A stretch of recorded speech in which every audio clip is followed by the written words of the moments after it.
जंतर मंतर के आरक्षण हटाओ मंच पर हमारे साथ जो मौजूद थे अजीत भारती जी, वो इस समय है। भारती जी, पूरे इस आंदोलन को जिस तरह पहले लोग कह रहे थे कि 21 तारीख को कुछ नहीं होगा, 4 लोग इकट्ठे नहीं होंगे, आज मैं देख रहा हूँ कम से कम, मेरा अपना आंकलन है 4-5 हजार तो है ही कम से कम। तो इस प्रारंभ को, इस आरंभ कहते हैं ना, आरंभ है प्रचंड, क्या वो है? बिल्कुल है, बिल्कुल है। और मैं देखिए, इसमें सबसे बड़ी बात यह है कि जैसे हर्ष हो गया या अन्य लोग जो भी मंच पे हैं, मैं किसी का नाम तक नहीं जानता हूँ, पर क्या है कि ऐसे ही करनी सेना के मकराना जी पैदल मार्च लेके निकले, कोई सवर्ण आर्मी है, कोई जनरल जनता पार्टी है। हर आदमी जो प्रताड़ित है इस सिस्टम से, वो अपने अपने घर से निकला और आया।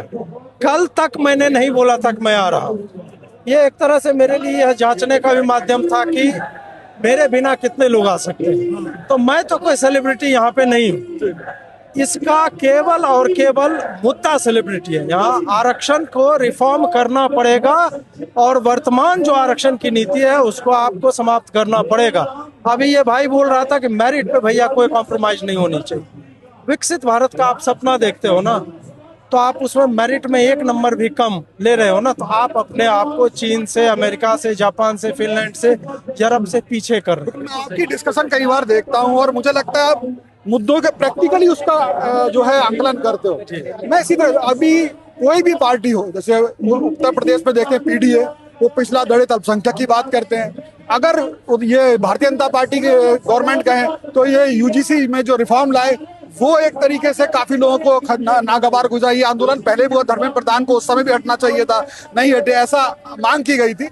लेकिन आखिर कौन सी पार्टी हमें करेगी? हम पॉलिटिकली कैसे मजबूत होंगे? बिना पॉलिटिकल मजबूत हुए तो लगता नहीं कि ये रिफॉर्म हो पाएगा। इतने लोग आ गए ना एक मुद्दे पे, अब यहाँ से जो लोग जाएंगे वो फॉर्मुलाइज करें। अभी आपके सामने एक चुनाव है, उसके बाद 4 चुनाव और हैं देश में, मतलब 2027 में। तो यह ब्रेकिंग पॉइंट, वो होता है ना, straw that broke the camel's back, ये अंतिम तिनका है जिसने हमें यहाँ पे आने को विवश किया है। यूजीसी आपने देखा, सरकार ने हर वह कार्य किया कि वो, मतलब मुझे हाउस अरेस्ट किया, आनंद स्वरूप जी थे, उनको क्या, जितने लोग थे सबको हाउस अरेस्ट कर लिया। उनको लगा कि ये लोग आ जाएंगे तो पता नहीं क्या हो जाएगा। फिर कॉकरोच आए, उनको दामाद बना करके ट्रीटमेंट की, एयरपोर्ट से उतरा, लीजिए मालिक दे रहे हैं आपको उनको, मतलब। और इससे पहले इनका इतिहास देखिए, सीए, दंगाइयों का सम्मान किया, बिठाया, उनको खाना पानी दाना सब दिया। 20,000 करोड़ का नुकसान किसान आंदोलन के समय व्यापारियों को हुआ, जिनकी दुकानें सड़क के इधर और उधर थी। भारतीय जी, राजनीतिक लोग जो होते हैं, चाहे वो पक्ष में हो विपक्ष में हो, उनके लिए संख्या बल यानी कि सिर बहुत महत्वपूर्ण होते हैं। लोकतंत्र में सिर गिने जाते हैं। और यहाँ पर वो कहते हैं जो सवर्ण लोग ये जो शोर मचा रहे हैं, ये तो 20% है। तो ये 20% से ऐसा करके, ऐसा सोशल मीडिया पे ये भी एक कैंपेन चल रहा है। ये डेटा गलत है, ये डेटा गलत है। 20% का जो पिछला सोशल जो सर्वे हुआ था पिछला 2011 का, उसमें सवर्ण 29.5% है, हिंदू सवर्ण केवल। हम इसमें सिख नहीं काउंट कर रहे हैं, हम इसमें मुसलमान काउंट नहीं कर रहे हैं, जैन, पारसी, बौद्ध नहीं कर रहे हैं। और SC ST OBC जो है केवल 52% में सारा सिमट जाता है। ये 90% जो बोलते हैं नहीं, झूठ है। और इस कारण कास्ट सेंसस सरकार जानबूझ करके लचर तरीके से करवा रही है कि उससे कोई डेटा आएगा, उसका कोई यूज ही नहीं। गवर्नमेंट को भी पता है सवर्ण कितने हैं, और नहीं पता है ना, तो पिछला प्रश्न जो आपने पूछा ना कि भाई 80 साल हो गए, एक निकलेगी सवर्ण की पार्टी, एक पार्टी निकले, और एक नहीं, मैं कह रहा हूँ अनेक पार्टी निकले।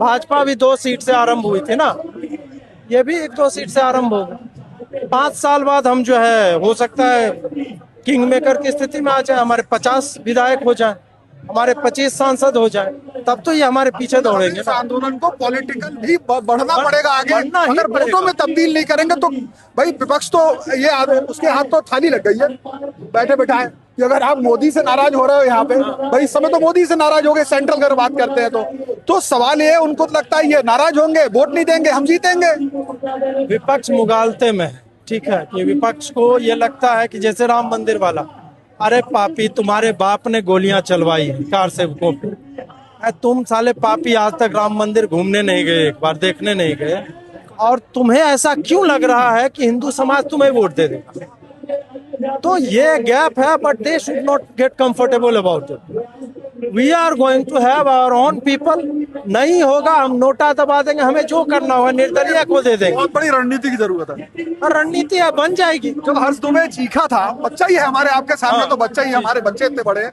तो लोगों ने कहा ये बच्चा चीख पड़ा एकदम गौर से। लेकिन आज वो बच्चा, आप जैसे लोगों का नेतृत्व भी उसे मिल रहा है, खुद भी वो होशियार है। मंच पर इतने लोग उठे तो आवाज पहली बार उठी जब हमने उसे देखा कि आरक्षण पे कोई बात क्यों नहीं करता। ये आवाज हमने तो नहीं उठाई, हमारी पीढ़ी ने जम के नहीं उठाई, कि मतलब ये कहीं आने वाले बच्चों के लिए तो आवाज बेहतर नहीं, है। देखिए आपकी पीढ़ी ने उठाई, 200 लोगों ने सेल्फ इमोलेशन ट्राई किया, 66 लोग मरे। दब गए हम, आंदोलन नहीं चला पाए, वक्त हमारे सोशल साथ मीडिया- के लोग आग लगा लिए, इसी पर राजीव उपाध्याय यही जल के मर गए। नहीं नहीं, उसमें क्या है ना कि टेक्नोलॉजी नहीं थी आपके पास उस समय पे, आंदोलनों को कुचलना बहुत आसान था। आप सोचिए ये लोग जो आए हैं, जो कोई कहेगा हम आए हैं भोपाल से, अभी मिलने आए मुझसे लोग, तो भैया आपने रात में बोला, हम रात में चढ़ दिए ट्रेन पकड़ के।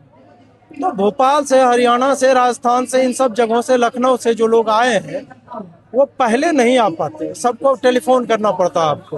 अभी एक कॉल दिया मैंने कि भाई मैं जा रहा हूँ कल, लोग आ गए। तो इस कारण क्या है ना कि मैं अपने जो हमारे पिता की आयु के हैं, मैं उनको भी इसके लिए ये नहीं कहूँगा आवाज आपने उठाई, आपके समय परिस्थिति विपरीत, आपको उस तरह का नहीं मिला ट्रैक्शन। आज यह परिपाटी चल पड़ी है कि भाई हम सब की वॉइस है और वो मैग्नीफाई होगी। आप कोई भी काम जब करते हैं तो कई बार ऐसा होता है उसमें संदेश छुपा होता है, पॉइंट ब्लैंक सब पहले जाएंगे, क्या संदेश है? संदेश पॉइंट ब्लैंक मेरा एक सटायर का शो है जो आपने शायद देखा होगा। लेकिन यार टी शर्ट पहन के आने का क्या मतलब? और विरोध का दिन था, मेरे पास काला टी शर्ट यही है, तो मैं ये पहन के आ गया हूँ। कुछ तो संदेश होगा। संदेश यही है कि हम विरोध करने आए हैं और और एकत्र नहीं होगे तो सब पहले जाओगे। हाँ, या हम सबको ये हम सब पेलेंगे, पेल- सवर्ण सबको पेल देगा। ये तय करेगा ये एकता। बिल्कुल बिल्कुल। धन्यवाद आपका बात करने के लिए। बंटी इंडिया से बहुत अजीत भारती ने साफ तौर पे बोलने के लिए जाने जाते हैं और कहा कि किस तरीके से बात को रखेंगे और आगे की रणनीति क्या होगी। पॉलिटिकली भी आप पीछे देखिए, पॉलिटिकल भी इनको मजबूत होना होगा और वोटों में इसका असर दिखाना होगा, लेकिन बेहद समझदारी से अजीत का ये कहना है। फिलहाल इस वीडियो में इतना ही। ये पूरी वार्ता को आप कैसे देखते हैं कमेंट बॉक्स में जरूर बताइए। वीडियो जर्नलिस्ट अनिल कपूर के साथ शिवेन गौड़, वन इंडिया, जंतर मंतर, दिल्ली। हम पुलिस प्रशासन के साथ कॉर्पोरेट करके लेकिन यहाँ रहेंगे, उन पर कोई पलटवार नहीं करेंगे हम। लेकिन हम यहाँ से हटेंगे नहीं जब तक हमारे मुद्दे नहीं सुने जाएंगे। ये आपकी ताकत दिखाई दे रही है इस देश को, दुनिया भी देखेगी इस आंदोलन को कि क्या आंदोलन जंतर मंतर पे संस्कार, संस्कृति और सभ्यता के साथ हुआ। Subscribe to One India and never miss an update. Download the One India app now.